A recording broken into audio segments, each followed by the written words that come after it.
and done whatever you needed to do. So I just hope that it was okay. What I would like to do now, I think, well, maybe I'm in your hands a little bit. We've got 20 minutes until we finish. Actually, we've probably only got 15 because we need to do 5 minutes just to evaluate. We could get a bit of a summary from each of those, each of the sections. The trouble is sometimes that ends up being very long and we read it out and it's a bit tedious. Or we can just kind of have a group discussion and I'll try and facilitate that as best I can. We can just have comments, insights, ideas, see where it goes, or any other suggestions you might have for this last 15 minutes. What's the feeling people would like to do? General discussion. Just have a general, okay, yeah, okay, fine. I thought that might be the case because you've all seen all this and you've been through it, and it will be written up and you will receive it. And hopefully there's lots of really interesting stuff in there. So what insights, moments of realisation, anything that came out of that process or the whole day or generally? Yes? A couple of things about the access to fair food. The thing that really struck me was there's so much written about the affordability of the food. About? The affordability of that food and how we can make that accessible to more people through the cost, and that a lot of the issues that were there they were more socio-economic issues rather than necessarily political issues. Although cutting red tape came up quite a bit too on those. And there was one other thing I was going to comment on, but it's gone. So carry on. Hopefully it'll come back. So did everyone hear that? That the access group, there was lots of information about, well, lots of comments about affordability, but red tape did get in there as well. Yeah. Yes? This is a question, maybe a shout out to the producer. The question I have is that does the price that would make something affordable to low income people, does it actually match up with the price that the producer would need to make enough money to live on? Does that, can that match up? Seeing shaking heads. Not I'm hearing at all. mostly no. I think we talk about consumer choice now, and if you go back to we call it traditional agriculture, but we call it industrialised agriculture, started back in, say, the late 70s, early 80s. Now, if you look at intensive agriculture being, pigs and poultry, back 40 years ago, pigs weren't. They were all outside. That's how farmers actually farmed, a fairly large number of pigs. They were forced to become efficient because of cheap food and supermarkets. So, if we look at the early 80s, that's when supermarkets became all the phase and it became all about convenience and it all became about cheap food. So farmers or food producers actually were forced down that path to a certain degree. And now a lot of them are stuck in this system that they actually don't know how to get out of, and a lot of them don't know any other way, and some of them are still servicing debt that they can't. And I don't think you're going to ever see the end of intensive agriculture to a certain degree, and the dairy industry is actually talking about moving to intensive agriculture. But it's all about, I suppose, still making a living, because they've got this mindset, and it's about the consumer having that choice. And that's where I see that consumers to have that choice. If you want to choose cheap food and not know where it's from, you're going to go to the supermarket.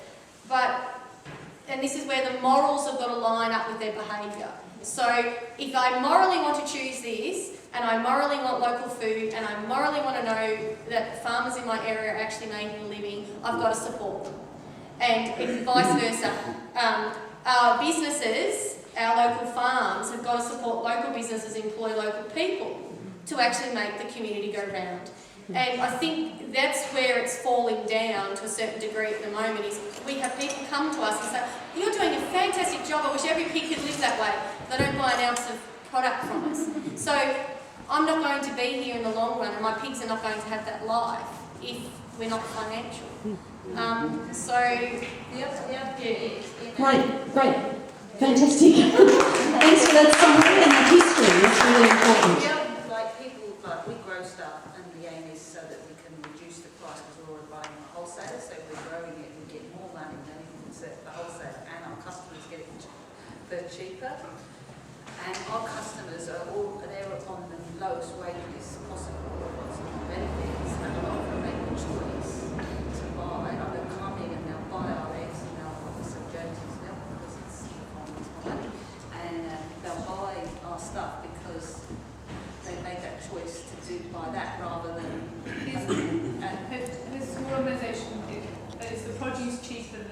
average organic producer?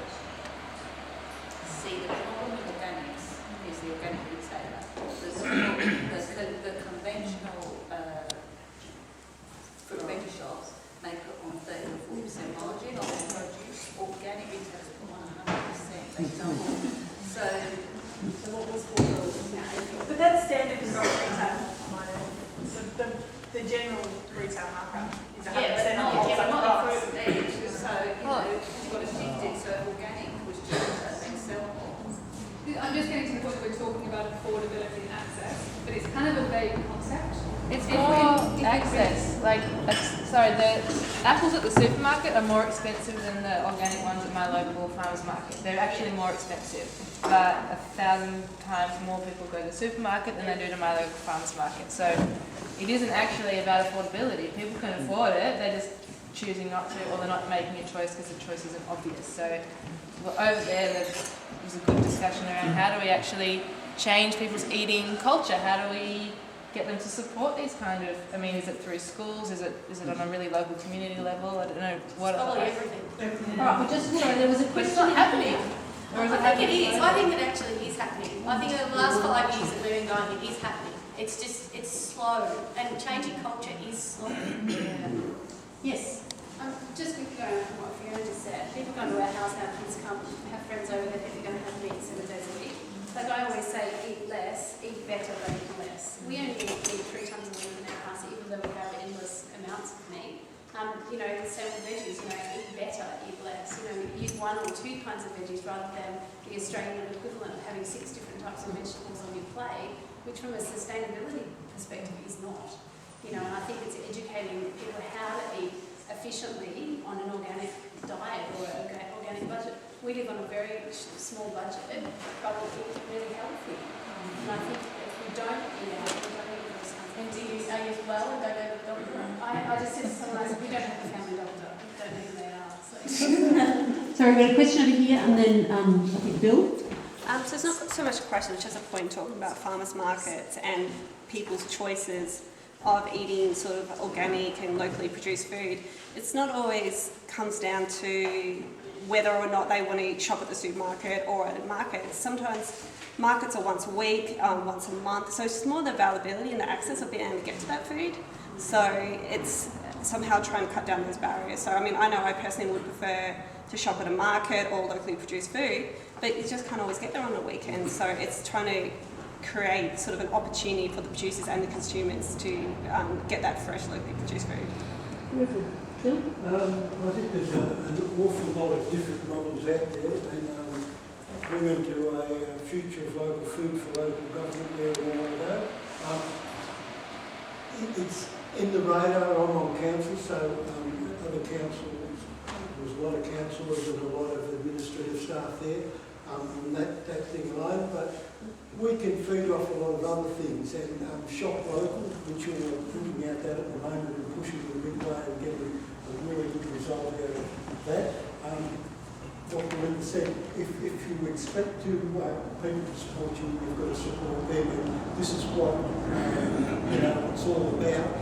You get a group like this today, it's really making people aware of the problems and solutions. So this is part of it. This is only a stepping stone, but it's a good way to go. Beautiful. Yes. I would just say something for me. I know that there's a moral choice that people need to make, but there's also a point at which some people can't follow their moral choice because they can't afford it. And I think that's an issue in terms of accessibility that we need to consider and address in some way. Did everyone hear that? I'm sorry, I can see you straining over there to hear. Yeah. Yes. Response to that is what we're doing is we're talking about food at its harvested level. Okay, I'd be encouraging people with socio-economic issues that currently I'm about to dip right down to a purchase. Give them some seeds. Show them how to grow it. Do in your backyard. But also, Not a flower pot. around that too, if you know your local producers, then you can have a conversation with them about, hey, I can't afford that, but can I come and help you? Exactly. get involved. Well, there's lots of skills that we don't have that we might have to learn. And I think the other thing I mentioned earlier to Jackie, that in part of being here, and it was what I wanted to talk to, I can't remember the girl's name, with the brochure.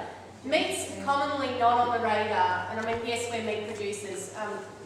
We do eat a lot of meat because I have a husband that does. But the thing is, I would still prefer, if you're going to eat meat once a week, once a month, whatever you choose, and hopefully that, a lot of that's usually driven by sometimes finance, is that you still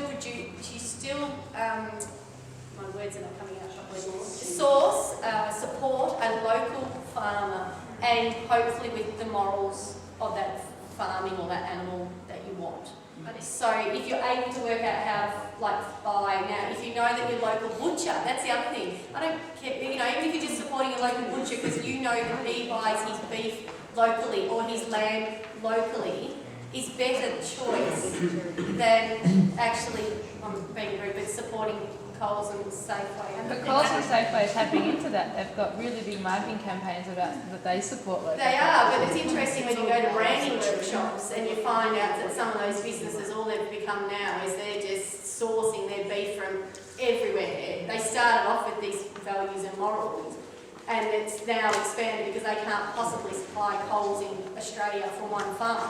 You can see But they're just got a brand on it. So I'm going to interrupt a little bit and shift our conversation, hopefully, because this is a very tricky one, but we will go round and round and round in circles, and maybe shift over here where we've got 3 people's hands. So who was first? Do you know? All right, in the middle there, go. Oh, okay. I'm just going to rewind a little bit back to the accessibility of fresh fruit and vegetables in small towns, because it just came to mind. But one of the other Chitterslow towns in Australia identified the problem of lack of fresh fruit and vegetables, and they came up with a really simple solution. Someone built them an old-fashioned fruit and veggie barrow, and every Thursday in their town, the barrow is pushed out to the middle of the town, and everyone brings in anything fresh that they've got to share, and they just swap it. And it's been incredibly successful. Beautiful, thanks for that. And behind I you? think just with life, a lot of people spend money on a good experience.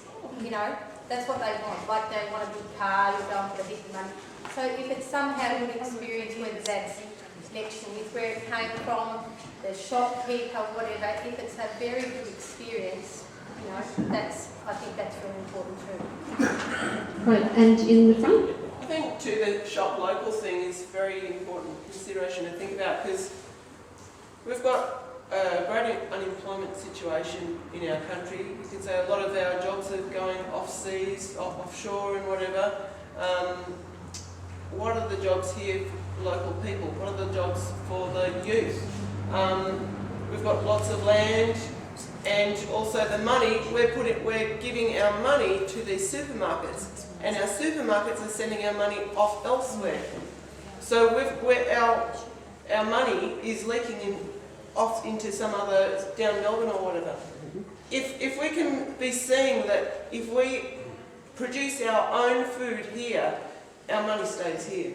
And not only that, we can export to local towns and whatever. And we can employ our local people. So it's a win-win situation if we grow it local. Yep. Yes.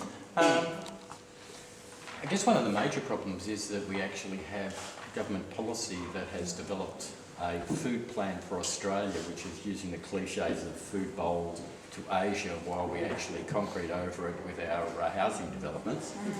But there has been the development of a people's food plan, and if you Google that and the other, if you can get through the other and make sense of it, it's about 280 pages, of which the consultative component is 1 page. If you can work out what's in the government one and compare it to the People's Food Plan, which is a far more concise and to the point and good and better, plan, you'll see that there's a fantasy over here and reality here, which is connected to the soil and the environment. Take a look at the People's Food Plan. People's Food Plans. How are we going? Yes, Katie. The lady talked about some people can't afford, and when I know this space. So what we do is you've got to tell people about where they can get free food, so they can't afford any food at all, because their budgets are tight or they afford 4 meals a week. We tell them where they can get free food, and then they can buy more fruit and vegetables. So we give away free. We go down twice a week to the food bank and get most of the bread and stuff like that, and then that's free in the shop, and then people can come, they go, well, I'll save $5 because I don't buy bread, I can spend it on veggies, and they do make that choice. And in Europe, people spend more of their food budget on food, and they'll buy expensive cheese and expensive meat, and they'll buy it within their region, because that's the culture. It's like, why wouldn't you spend half your income on food? It's like, makes sense. Right, thanks. Yes, Alice. Just a question for everybody. Does anybody have any positive experience with government and regulation and changing red tape? Are we all just battling against a big unknown enemy? I think they are.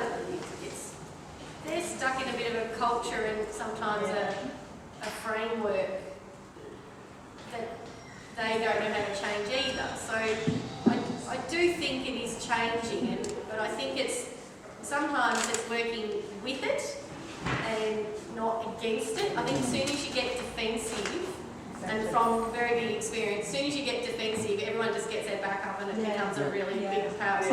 When Sherry and Tony had, been to get the farmers market going, it was pretty hard yards, wasn't it? Yeah. But I think again, eventually you just got to change your mindset as well of saying, well, look, are we all actually heading to the same goal?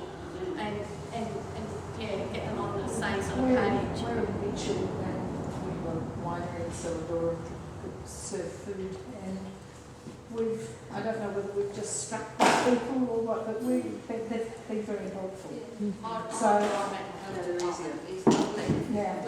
We don't fight them. Exactly. No, that's right. People respond to you how you behave towards them. Okay, so there was... Just a quick response to that one. Well, we've still got a response to that. To this question here, positive experience with the government regulations is generally speaking, in my experience, when I go round them. Instead of selling pork off our property, which is obviously illegal due to the regulations, I barter it. And I noticed at Wesley Hill Market in Castlemaine, there's a product called bathing milk. Now I've drunk that and it tastes okay. Okay, and this is also a response. I think this might be our last response unless anyone's, they're burning on their seat. I've found that if you find at least one person on the local council who is supportive of what you're trying to do, then they can be really helpful in trying to, they'll go into bat for you and they'll try and work with you around where they can. So, having your supporters and cheer squad is always good. Thank you, Sherry.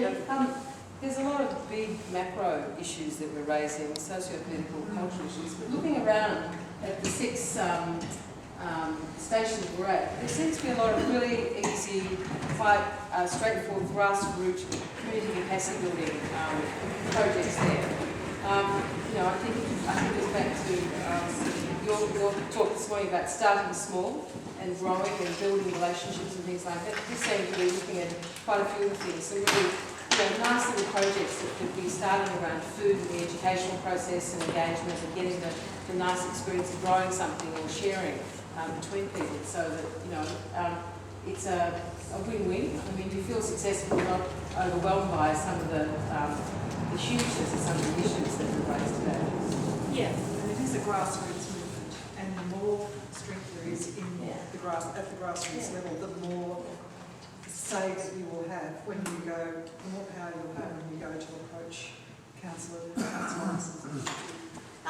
Terrific.